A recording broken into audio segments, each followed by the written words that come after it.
I very rarely learned about the forefathers and foresisters that look like us who were in mental health. The person who did most of the research on dementia was a Black man. Why weren't we taught this? We've always been here. We have not always been celebrated or acknowledged, but we've always been here. So mental health is ours too. Welcome to Hope Starts With Us, a podcast by NAMI, the National Alliance on Mental Illness. I'm your host, Dan Gillison, NAMI CEO. NAMI started this podcast because we believe that hope starts with us. Hope starts with us talking about mental health. Hope starts with us making information accessible. Hope starts with us providing resources and practical advice. Hope starts with us sharing our stories. Hope starts with us breaking the stigma.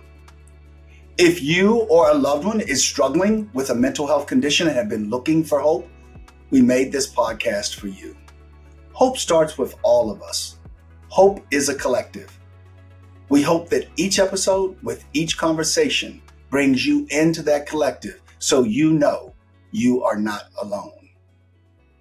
Now, our theme for this episode, this podcast episode, is celebrating BB Mo Campbell National Minority Mental Health Awareness Month. BB Mo Campbell was a prolific author, a leader, a visionary, and a mother. And as she was looking for resources for her daughter in terms of navigating mental health, she was looking at this organization called NAMI, and she went across town to attend a session called Family to Family. Then she brought some other mothers back over to it and said, look at this that is occurring here, and look at the great information that's being shared. And she and these other friends of hers, other moms, they decided that this was so important that BB Mo Campbell actually co-founded NAMI Urban LA. And as we think about that, the other thing I wanted to say is she recognized that advocacy was clearly very important, and she recognized that it was missing in the African American community. And so she really started knocking on the doors on Capitol Hill. And in 2008, Congress designated July as BB Mo Campbell National Minority Mental Health Awareness Month in honor of her trailblazing work addressing mental health disparities. She knew that silence, rooted in fear, shame, and cultural barriers, kept people from seeking care. And she fought to change that through conversation and community. And her work, in addition to that, with NAMI Urban LA. So that is a little bit about BB Mo Campbell. And I want to now talk about Dr. Shelton Jacobs. He's a marriage and family therapist, first Nevadan to serve on NAMI's National Board of Directors, founded and chairs a coalition to address Southern Nevada's shortage of mental health providers of color. Welcome, Dr. Jacobs. So good for you to be here with us today. And thank you for giving your time to this important conversation. Now I'd like to introduce Dr. Judith Joseph. She's a board-certified psychiatrist, principal investigator of her research lab, on the board of Let's Talk Menopause, and developed T.I.E.S method for navigating mental health symptoms in menopause. Gave the first congressional recording special on Caribbean American mental health in 2024 alongside Congresswoman Sheila Surfalis McCormick. Sheldon and Judith, thank you so very much. As I said at the top of the podcast, and I want to say it again, thank you for joining this podcast and giving your time to what we call Hope Starts With Us, NAMI's podcast. Through today's episode, I'd love to learn more about what made you interested in mental health care as a career, and why you believe mental health care for minoritized communities is important. That's first. And then building on those two is, as we honor BB Mo Campbell National Minority Mental Health Month and recognize it, Awareness Month, would each of you share your mental health story with us? So Judith, could we start with you, Dr. Joseph? Yes. So my mental health story is interesting because when I went to medical school, I was the first person in my family to graduate college and then go to medical school. So they really wanted me to be a real doctor.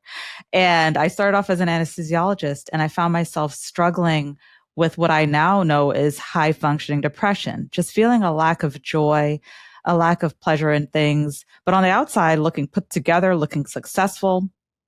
And I found my calling in mental health when I actually left the field of anesthesiology to study psychiatry. And when I told my family, typical Caribbean family, they were like, why you want to go and work with crazy people? That was what they said.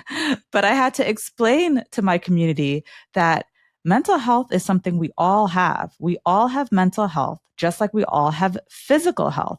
So we have to take care of our mental health in order to prevent negative mental health outcomes, right? And so, it's interesting because my work has led me to speak to people who never thought they had to think about their mental health. They didn't realize that a lot of their physical ailments, a lot of the stress they were carrying in their body was actually related to unresolved trauma, unresolved past issues. And talking about mental health in a way that feels accessible, feels relatable, has been empowering for the communities that I work with. I teach a lot of doctors how to use social media and traditional media to explain mental health topics. And my platforms went viral online because when I started talking about mental health in a way that felt relatable and accessible, people wanted to know more about it. They wanted to figure out how to increase their joy.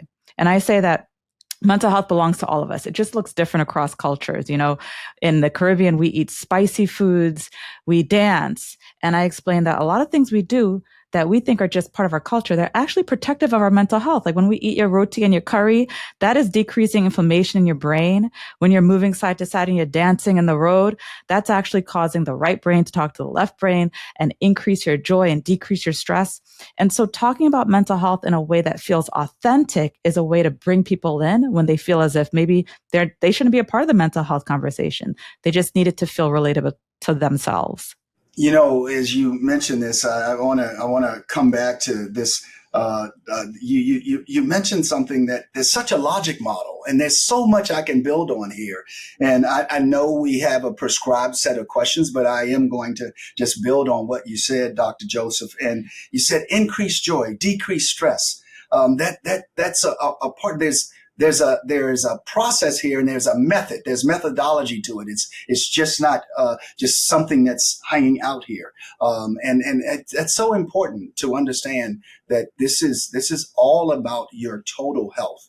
And kudos to you. You are an anesthesiologist, and you weren't feeling fulfilled, and you made the decision. And I know that the peer pressure must have been significant. So how did you? And I'm going to come to Dr. Jacobs in a second, but did you feel any peer pressure? And you mentioned high functioning depression. So how, if you felt any peer pressure of leaving, the field of anesthesiology to go into psychiatry, how did you navigate that? It's interesting because a lot of the healers are unhealed. If you look at any emergency room, you look at any surgical office, these are people who are highly traumatized. We see death every day. We see pain every day. And we're told to just get back in the trenches, to go back and serve others, to not think about ourselves. So the culture of healthcare and medicine is just ingrained to serve others while neglecting yourself. And so, in my work with high functioning depression, I see a lot of high functioning depression across healthcare fields. I have doctors reaching out to me on DMs, nurses reaching out to me on all these social platforms saying, thank you. You finally named something I'm experiencing, because I was told to just keep pushing forward, but I'm lacking joy. And, I don't think I could keep going like this. And I think we need to acknowledge that you can be put together on the outside, but you could be struggling on the inside, and that depression and a whole host of mental health issues look different depending on your culture, depending on your industry, depending on how you're raised, depending on your religion. So we want to be inclusive and embrace, all of these groups in the mental health conversation, or else they will be left out. And so for me, it was really being honest with myself and challenging people when they were saying, you should be lucky to be here. How could you give up such a prestigious spot? And really staying true to what I was feeling, being true to what I was experiencing, a lack of joy. And it's not a medical crisis, right? But it is an existential crisis. And it's one that many of us don't pay attention to. And I think that if we did invest more in joy, we'd realize that joyful people have better health. Joyful people have better careers, they have better relationships, they have better longevity. So it's worth it to invest in your joy, because joyful people also tend to give back to their communities.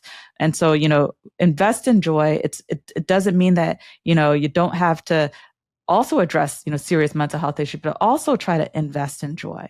Dr. Joseph, thank you very much. You said a couple of things there. A lot of the healers are unhealed. I want to make sure that our listeners hear that. A lot of the healers are unhealed. So what does that look like from the standpoint of them? And then invest in joy. So if there's anything I want you to leave with right now from this conversation to the listeners, is invest in joy.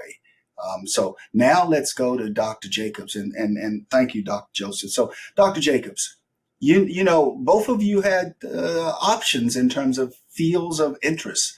What made you go into mental health care? And then would you mind building on that and sharing your mental health story? Yes, absolutely. So first off, thank you for having me. Pleasure and honor to be on your pod, Dan. So thank you. So for me, I think, so my story is a bit unconventional in terms of what led me into this mental health space. I went to undergrad, was a communications major, had no thoughts of, going into mental health.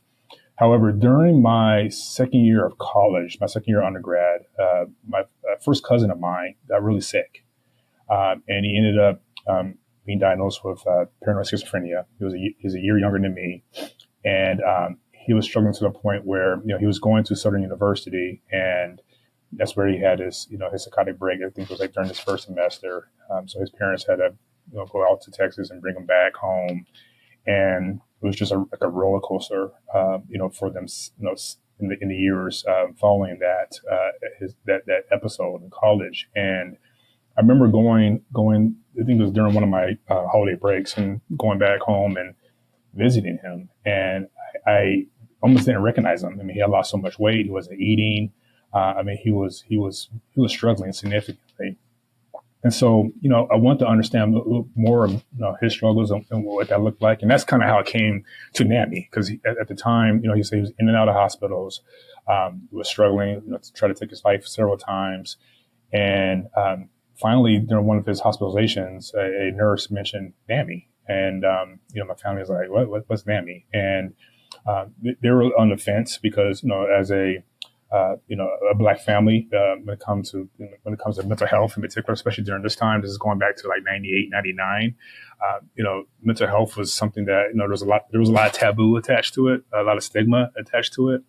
And so they were hesitant at first, but then they decided to reach out, and they got plugged into a family support group. And my cousin got plugged into a peer-to-peer support group. And then, the rest is history. I mean, that support really changed his life.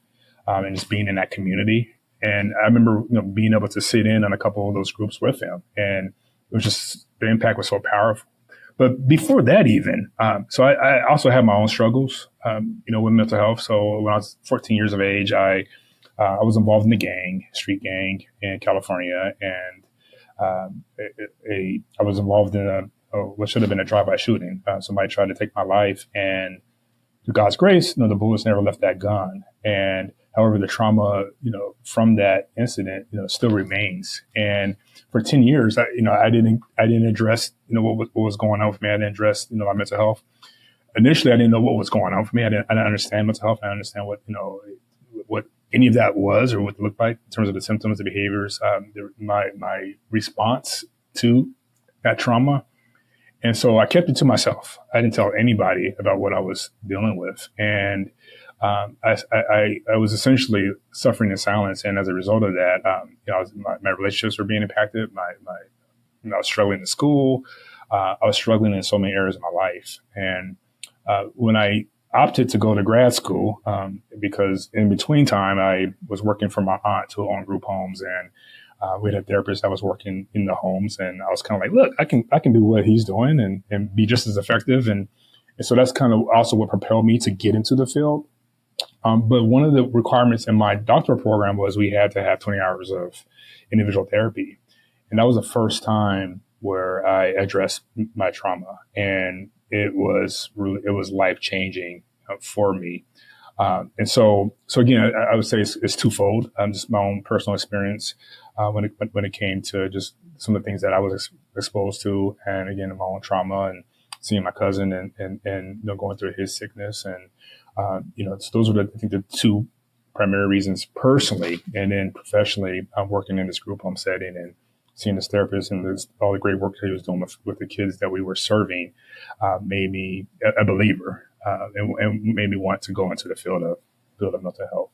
Wow, what a story. And from that inflection point when you were 14 to now, as well as seeing what your family member, your cousin was navigating, really was very impactful in terms of your life decision and your career decision. Thank you very much, Dr. Jacobs. I want to ask you something else in terms of, in June, as part of our Community Health Equity Alliance work, and the PAC, the Provider Pipeline Initiative, NAMI held an event with Young Doctors DC. This event was designed to engage Black youth in grades 8 through 12 and help them explore career pathways in mental health. You founded, Dr. Jacobs, you founded and chair a coalition that's doing similar work in Southern Nevada. Could you tell us more about what prompted you to start this initiative and what kind of impact have you seen so far? Yes, thank you for that question, Dan. In Nevada, we're like last or next to last in just about every mental health metric you can think of. When it comes to the number of providers per capita, when it comes to access, you name it, we're like at the bottom. And I was just tired of seeing that. As a state, I know we could do a lot better. And I know you always say this, if you want to see the change, be the change. And so I took it upon myself to go out into the community. I was going out into the schools.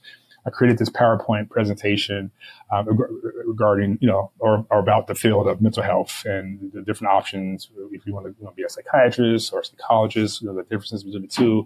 I broke it down. And it started off as just me going into different schools, middle schools, high schools, even some of the junior colleges here in the community, and talking about mental health. And then finally I was able to recruit some other clinicians of color. And that's what we did for a couple of years. And then from there, it turned into a full-on collective. And so I have a collective of clinicians of color, male, female. It's about a group of about 130, 40 people. And then I also have a group of Black male therapists.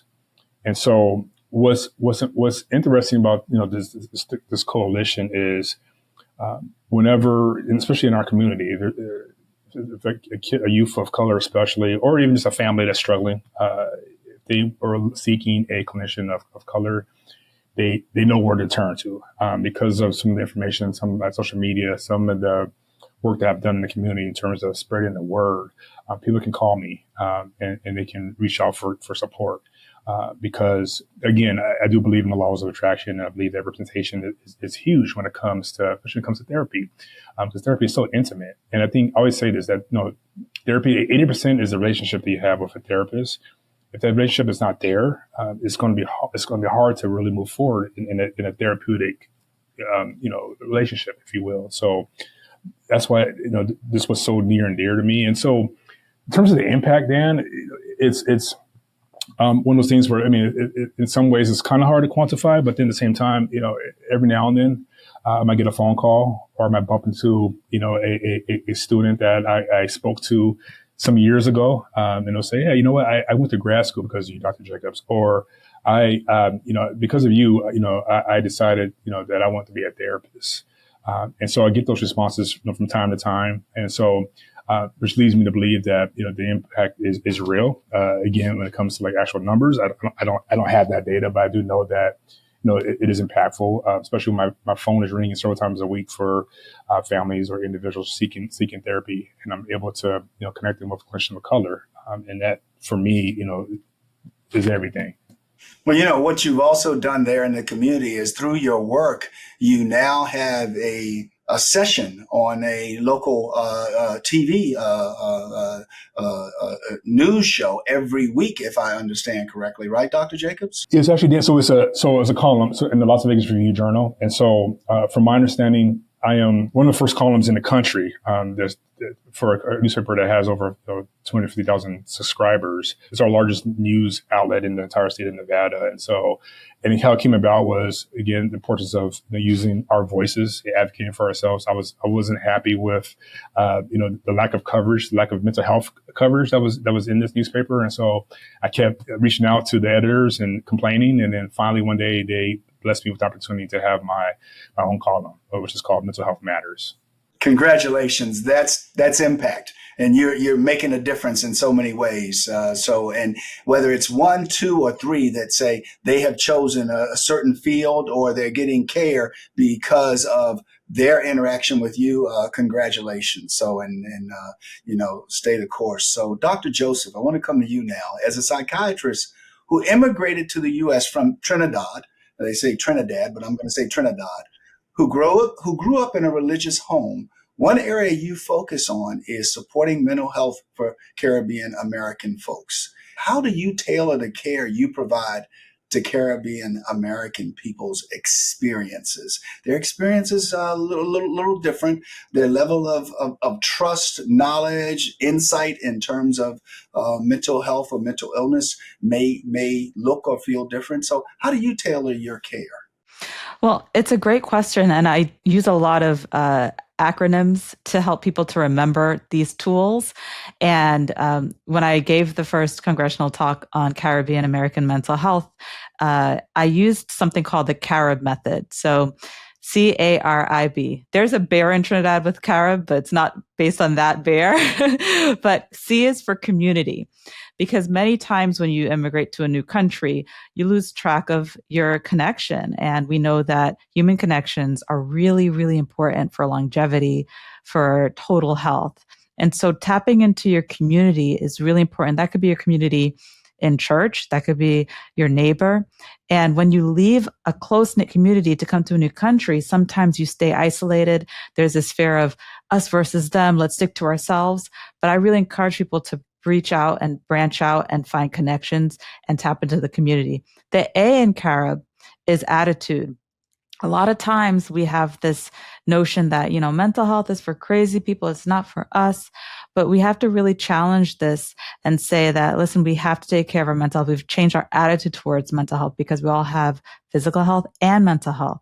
And so really challenge your attitude towards mental health. And then the R is ritual. A lot of the rituals that we use back home, we lose track of. Such things such as, walking down to the beach because we have access to it there. We don't have as much access to nature. So try and find your nature here, be it a plant that you have or, if you can invest in goldfish or anything that keeps you around nature, walking to the park, walking by a river in your big city.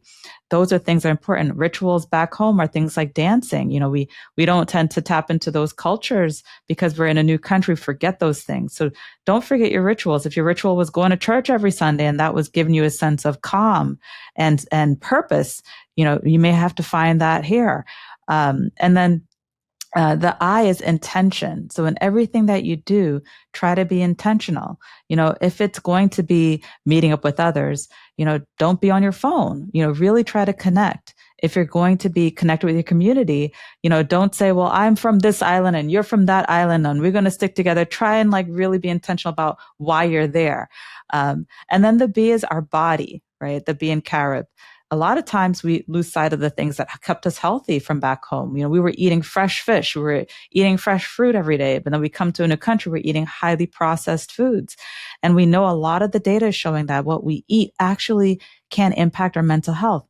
Things like leafy greens, blueberries, foods that have rich natural sources of melatonin like walnuts and bananas all support our mental health, but we lose sight of the things that really used to help us to stay mentally fit and physically fit.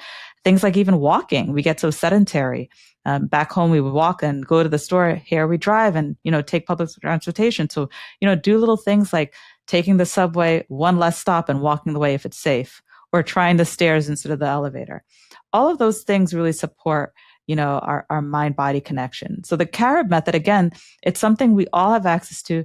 It's something that doesn't cost money, but we just forget about these things that support us. And having these reminders and this type of methodology can help us to all feel a bit more empowered and it feels more accessible. I love it. And CARIB is so important. I hope everyone heard CARIB: community, attitude, rituals, intention, and body. And as we talk about attitude, mindset, I hope you all heard what Dr. Joseph was offering to you. And Dr. Joseph, My neighbor, as I grew up, Miss Francis, was from Trinidad, and she would say, "Donnie, where's your dad? Where's your dad?" And I remember when her family would come over from Trinidad to visit, it was that community, and it was so good. And then when I'm also the first to go to college, and as you were talking, I just thought about this. I played tennis in college, and I played against a guy, his Woody. And Woody was always so positive, and his nature was always very good. I think he had everything you just mentioned. I think he had community, he had attitude, he had rituals, he had intention, he took care of his body. His rituals, everything he ate was fresh. And he would always be in this collective of other people, and just always worked on his mindset. And I really didn't think about it until just now, because, we were always like, we're getting ready to play this match, and there's this stress and, this nervous energy. But Woody was always very positive, and never seemed to let that stress get to him. But I think it's because he had those 5 elements that you just mentioned in terms of in his way of navigating the world. So thank you for sharing that. Yes. Well, the reason I share these things is because we often tend to focus on, okay, the mental health issue happened, let's address it. But if we use these things as preventative ways, then we have, a chance of preventing severe mental health issues, or actually mitigating some of the symptoms. So a lot of the work is in prevention, because many people don't have access to therapists. So at least one thing they can do while waiting for that therapist to get off that therapy wait list is to do these preventative measures. So may I ask you another question, building on that in terms of prevention? And many of our women will carry the weight of their family, the weight of what's going on their shoulders. And what are you seeing, and how are you helping women in the community navigate mental health and navigate their well-being as they look to kind of be that advocate and that support structure for their entire family? It's a great question. And yes, women are the caregivers. In my study that I published, the first peer-reviewed study in high-functioning depression in the world, the caregivers were the ones that were most at risk for lacking joy, for having something called anhedonia, which literally just means a lack of joy, pleasure, and interest. And, when you think about it, caregivers tend to be women, and they're thinking about other people over themselves. But remember how I said that investing in joy is so important? Because when you invest in your personal joy, your health is better, your relationships are better, your work is better. And one of the tools that I teach the women that I work with is something called the biopsychosocial. Dr. Jacobs is probably very familiar with it, because all of us in healthcare learn this biopsychosocial model. And I say that the biopsychosocial is like a fingerprint. We all have a fingerprint, but all of our fingerprints are unique. And so with the women that I talk to, I say, look at your hand, and I want you to tell yourself that you are built with the DNA for joy. It is your birthright, but you just forget it. And try and understand your unique fingerprint, your unique biopsychosocial. So biologically, many of the women that I work with, if they're in midlife or they're, approaching midlife, their hormonal fluctuations can get in the way of their points of joy.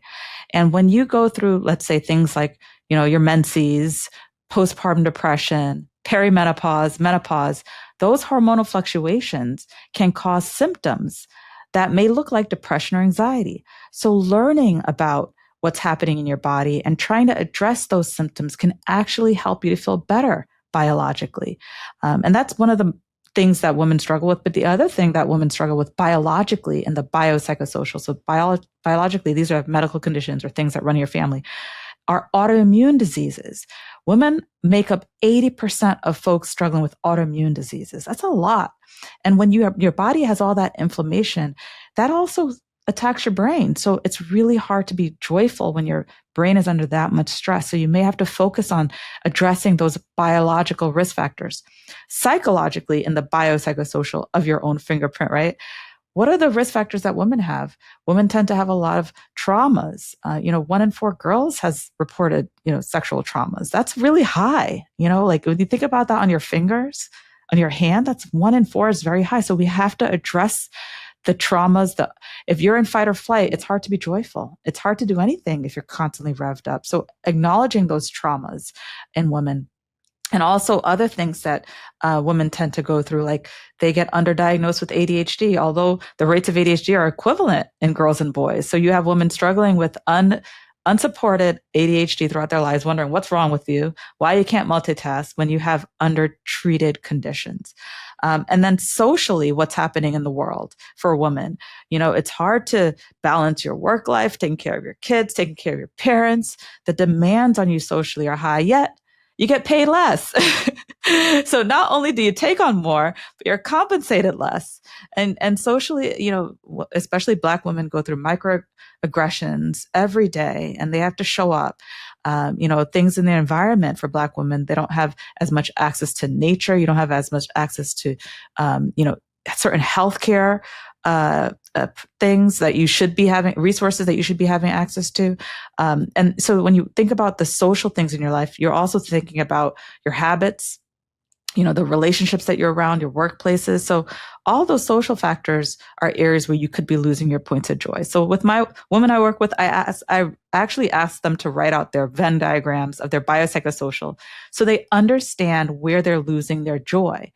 And then they realize, okay, this is the area I need to focus on. If you're someone who's highly traumatized, maybe that's where you need to put your efforts. If you're someone with uncontrolled medical conditions, well, that's where you got to put your efforts. If you're someone who's in a social environment that is toxic, well, you can eat all the kale you want, but it's not going to change your environment, right?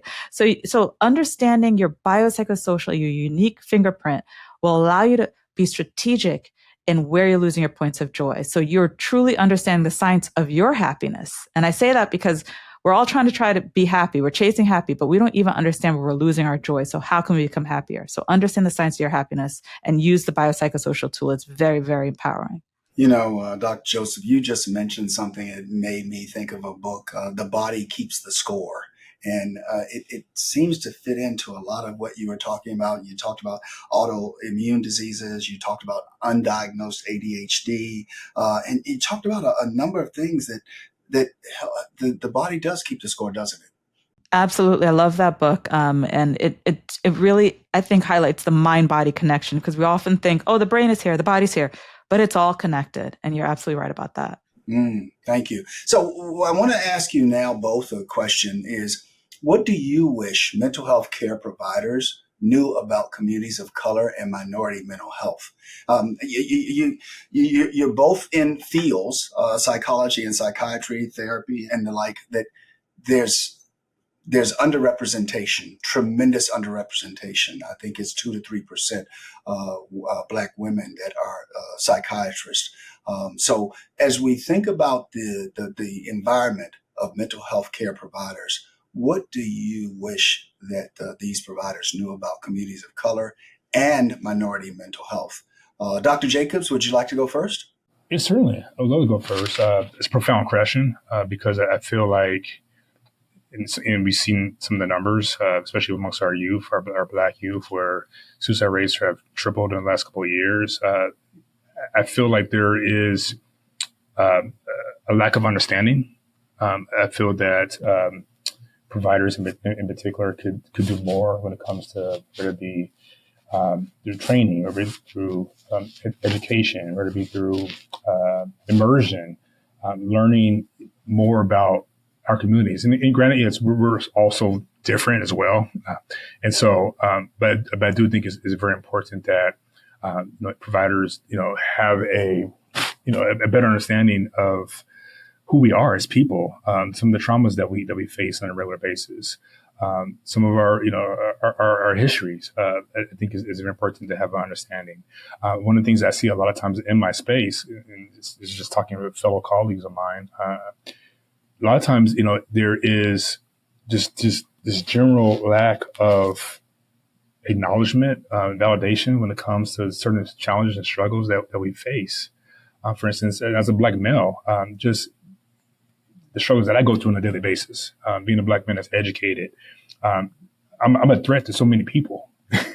And I remember seeing a therapist, some years ago, and it was a white female therapist, and she couldn't quite understand my flight or my struggle, being overlooked for jobs and promotions because of certain things, like just that, being an educated Black man, and so.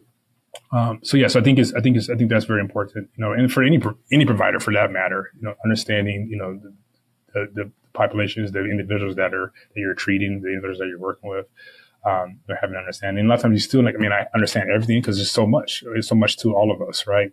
We're all so very unique, but I think, immersing yourself in various cultures and just having understanding when it comes to, various people across many different cultures. Yeah, thank you for that. And it brought up to, that acknowledgement and those experiences. And I go back to what you shared earlier in the podcast about at 14, and then realizing that trauma later on in life. And what's so interesting in this field is a lot of times individuals that are the experts will be addressing the symptom. And many times for us, we need them to get to the root cause, because addressing that symptom, and this is where we get to what's called adverse childhood experiences. And it's so unique that the caregiver and the professional, the care they give in terms of their mental health support and engagement is very important to get to that root cause. And a lot of times that's an area of opportunity as well. So thank you for sharing that. Just real quick, go back to that point. So I was, recently diagnosed with prostate cancer, and and once after receiving that diagnosis, so for the few months after receiving that diagnosis, I was struggling mentally. I mean, my mental health was, it was through the roof. And one of the things that, I found that was very important was going back to that joy piece. I think that's everything, because, when I was going through that, I could have chose I'm gonna be in this negativity. I'm gonna have a pity party for myself and crushing this and crushing that, and I have point fingers and be angry and this, that, and the other. And I realized that when I had that mindset, it brought me through a deeper depression. But then when I was positive and try to do everything just to think positively about my situation. And how, this is an opportunity for me, for me to be able to spread awareness to other men dealing with this disease, and so that they can get screened and checked and doing all the things they need to do on a preventive standpoint as well.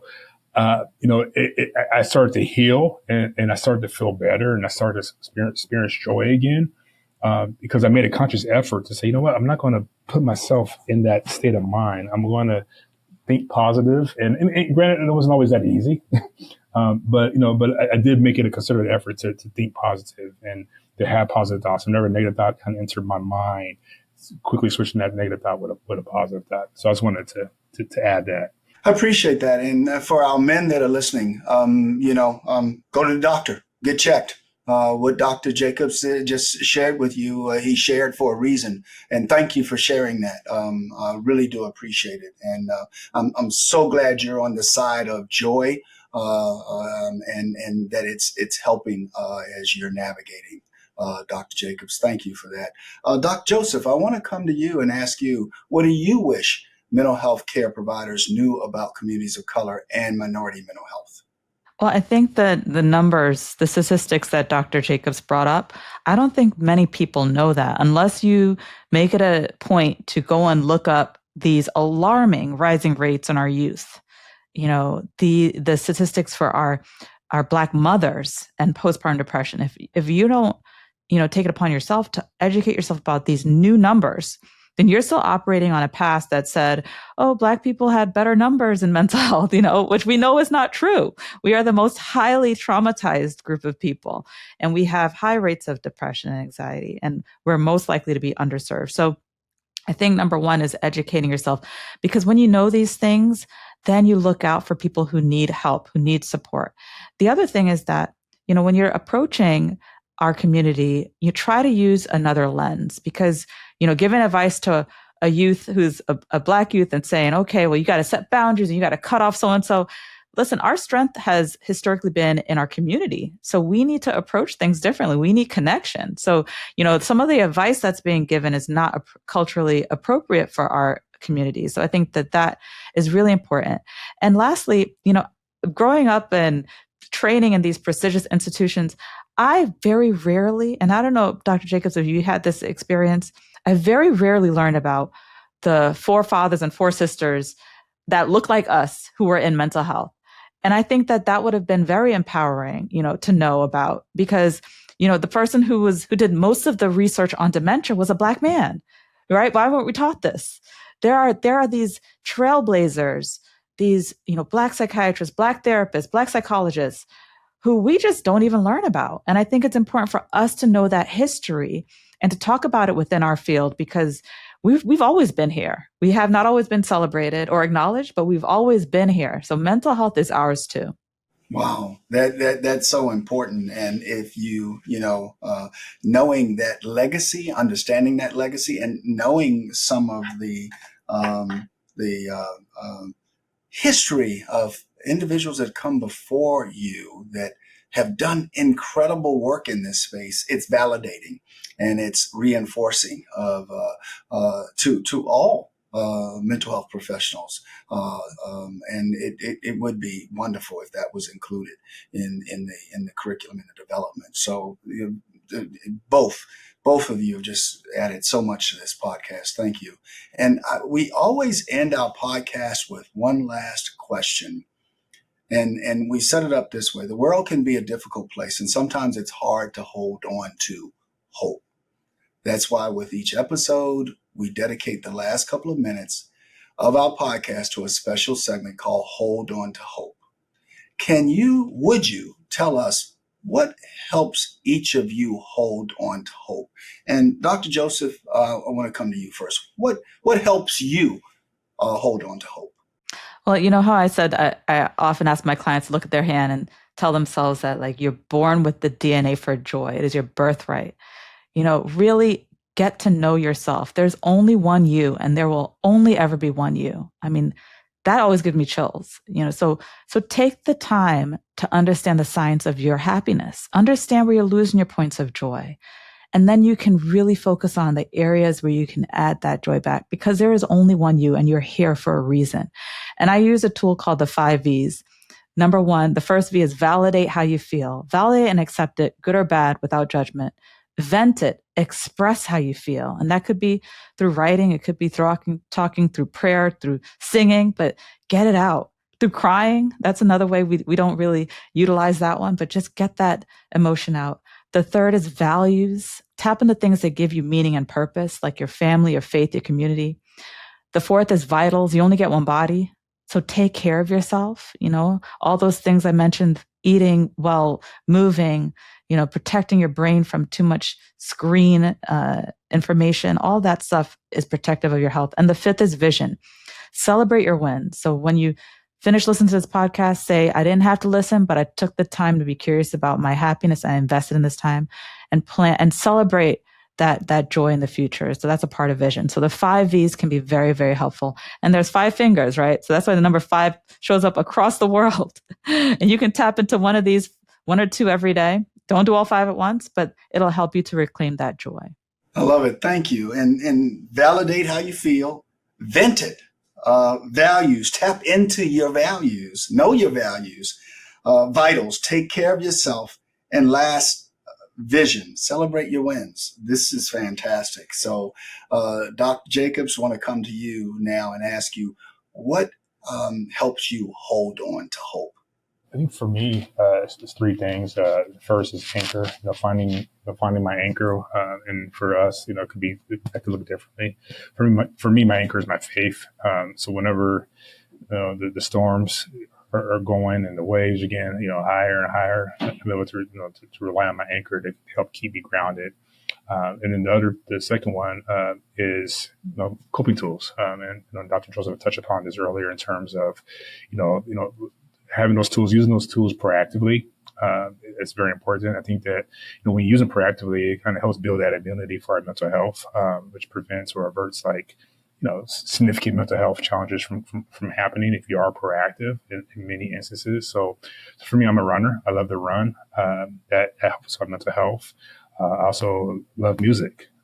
Listening to some good music can take me to a place or take me back, to some times that, were, positive for me, very healing for me.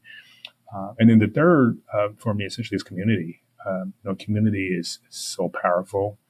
And, I think one of the benefits of NAMI is, we are, built on community. We've been built on community and the power of community. And I know going through some of my struggles, whether it be my past mental health struggles with post-traumatic stress, or some of the recent depressive symptoms I experienced, when I was going through this little cancer situation, I've learned that community and the power of community, has really empowered me, has really, helped me to heal. So definitely grateful for that.